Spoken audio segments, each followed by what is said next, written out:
As always, I hope you're doing absolutely amazing. And right now on Truckin It, I'm going to be discussing holiday travel woes and what you can do to stop them. So stay tuned.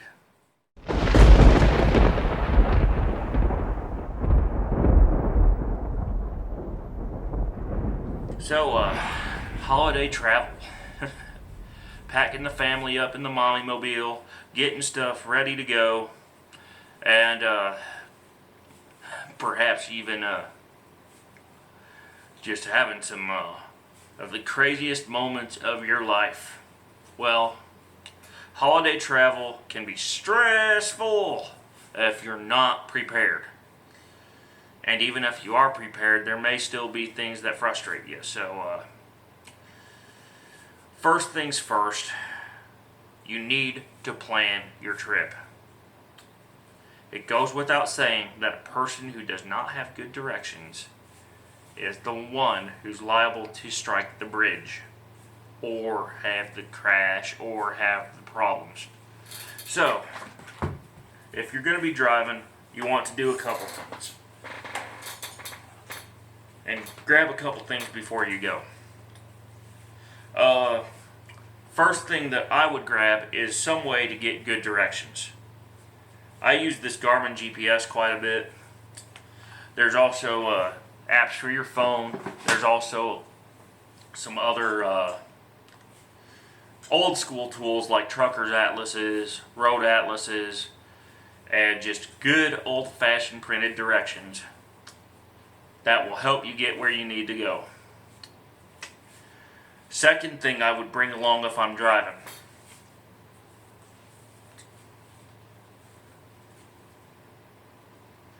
is a phone with a charged battery. As you can see, this one's got a pretty weak battery on it. And oh yeah, you might notice that little Lone Star 5 there. That is the NBC DFW weather app.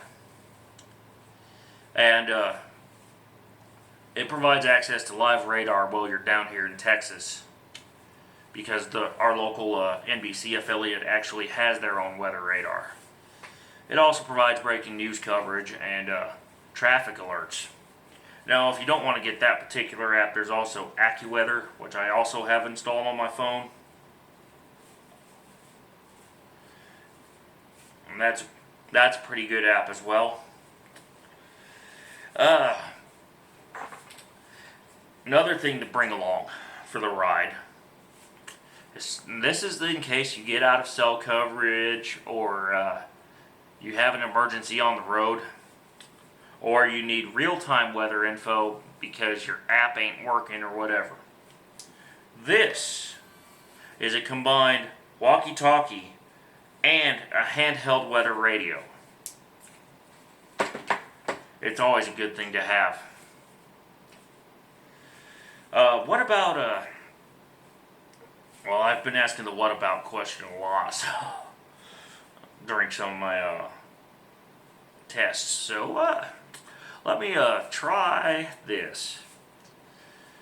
If you're going to be driving, pack plenty of food, a change of clothes for each family member, and be ready in case the weather changes. It is so much less fun when you have to get your umbrella out. Oh, and this one's stuck even. And you're not even ready to use it. Man. So that's just stressed me out already. Some things you can do if you're headed to the airport now. If you're headed to fly or to meet family members, be prepared to wait. It goes without saying, during the holiday season, delays happen due to weather, mechanical issues, unruly passengers, etc. If you're flying, a backpack. I can't show it here on camera, but you know what one looks like if you're here in the United States and you've sent a kid to school. But it fits into a much tighter space than a large carry-on bag. So make sure if you're flying to bring one. And avoid your checked luggage fees entirely. Some airlines do charge for carry-ons. That's a whole separate issue. Man. Be prepared for extra scrutiny at the security checkpoints. Be prepared for extra delays. At least once you get past there. And be prepared to have to wait a while if you got family members getting off the plane. Foods to bring while traveling. Now this is going to be irrespective of what mode you use. Bottled water. Drink mixes for said bottled water if they're allowed. So things like Mio Liquid, Crystal Light, etc. Skip soda and skip some of the other beverages that are out there because they will kill you or make you tired or increase your jet lag, especially if they have caffeine. Now, there is one exception to that. Feel free to bring coffee if you're driving. If you're flying, get your coffee at the airport instead of getting it on the plane. Now most airports also allow you to bring a refillable water bottle, so have one of those handy as long as it's clear and they can see what's inside it. Now the fun part begins. What games do you play while you're on the road trying to keep the kids entertained? Well, one thing that I did when I was a kid and doing some of the road trips I've been on is playing the license plate game, where you observe license plates of other vehicles and what state they're from and keep a tally. You can always bring a device like an iPad, which I'm using to help me record this episode. Man, you can also, of course, if your kids have their own phones, they can always do things like posting on social media, taking pictures, etc. Oh, and speaking of cameras, if you want some really good pictures, maybe consider bringing your real camera, like this Olympus OMD EM10, instead of using your phone. Because those have great benefits over using a phone camera, like optical zoom lenses and adjustable shutter speeds. So, if you're going to be using that instead of your phone, you're going to get much better pictures. Make sure you bring batteries and chargers for both your phone or other mobile devices and your camera, if that's the case. Bring extra memory cards too. And that goes on to the next subject. If you're driving, if you're riding a train, or if you're riding a bus, you need to get up every couple hours. And by the way, that applies to flying too. The way you do it while driving is you find a rest area or a truck stop that's got plenty of room where you can just get out, walk, and stretch. And by the way, this also works at grocery stores and Walmarts. Note I put Walmart into its own separate category as well, because Walmart's before Thanksgiving will be alright, but the day after Thanksgiving they're going to be a madhouse with the Black Friday sales. So you might want to plan your trip accordingly and get your stuff before Black Friday.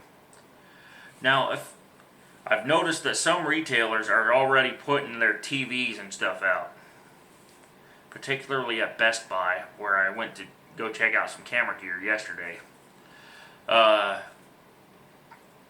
Don't fall for the trap. If you've got a good TV, you don't need a new one. If your TV's already broke, then it's time to buy. Don't just buy it because it's cheap. Buy it for quality is you don't need a new TV every year. Those other Black Friday sales, by the way. I heard that Sears and Kmart are together here in the United States, unlike some other countries where they have them separate. They will be starting Black Friday at, get this, 5 p.m. Thanksgiving Day. Now, these are the guys who pioneered the early Black Friday, and that's about the only time customers go into their stores. For other stores, like Walmart and Target and some of the grocery chains, they'll either be open all day, or they will have their special starting at 6 p.m. or midnight, depending on what store you go to. I would strongly encourage you not to take advantage of these sales, because all they are there to do is to drive crowds. Instead, you can go online on Cyber Monday and get a lot of the same deals. Also, some stores are having their deals available now, and that'll help you beat the crowds and the lines and everything else. What are some other things you can do to avoid this holiday stress? Well, one thing I'm planning on doing on Thanksgiving, if I have time after work, since of course being a truck driver means I have to work holidays, I plan on just going out somewhere and relaxing. That is, I'm probably going to go to a state park or to somewhere where I can just kick back and enjoy myself. Perhaps even here at home. So, with this being such a busy travel week, and this coming weekend in particular, just be ready to go, be prepared, allow extra time, and check the forecast and relax, because there's no point in even going somewhere if you're going to be all stressed out about it. And that leads me to one more thing. There are going to be cops out over the next couple weeks enforcing the speed laws. And no, your radar detector is not going to help you, because a lot of the cops are learning new techniques that don't even involve radar. One of these techniques is called VASCAR, where they'll literally take a little wristwatch like this one. I'm trying to show it on the camera here. And they will be tracking your speed using that. Typically it's a Casio G-Shock or a Timex Ironman that they use for this purpose. And what they'll do is measure your distance and divide it by the time it took to get there. This is old school speed calculation. No radar required. And then they'll take the radar gun and check your speed that way to confirm their guess. Another technique they'll use nowadays, especially here in the southern states like Texas, Oklahoma, Arkansas, Louisiana, Mississippi, Alabama, Georgia, Florida, and Tennessee, they will actually get up in an airplane and fly in order to track your speed. Or they'll, in the case of Fort Worth, they use a helicopter for that, as well as for catching criminals. So, you're more likely to get a speeding ticket now than you were in the past. Therefore, I would highly encourage you to slow down. There's no speeding ticket that is worth it in any case to save a few precious seconds. These cops like to enforce this arbitrary law because it makes them revenue. Big revenue. And it's time we put a stop to that. And it's time we put a stop to the Fatal Four, which are distraction, of course, driving faster than conditions permit, driving drunk, and looking at your phone while you're going down the road. So, just be careful this holiday weekend. I'm going to be off the next couple weeks. He's from producing videos so that I can enjoy time with my family and friends, etc. Now, I'm going to have to do video conference with the family because I found out both my mother and my sister are sick. And so I would encourage y'all to pray for them. And until next time, let's make your next trip your best trip. Be safe, be careful, and watch where you're going. Bye for now.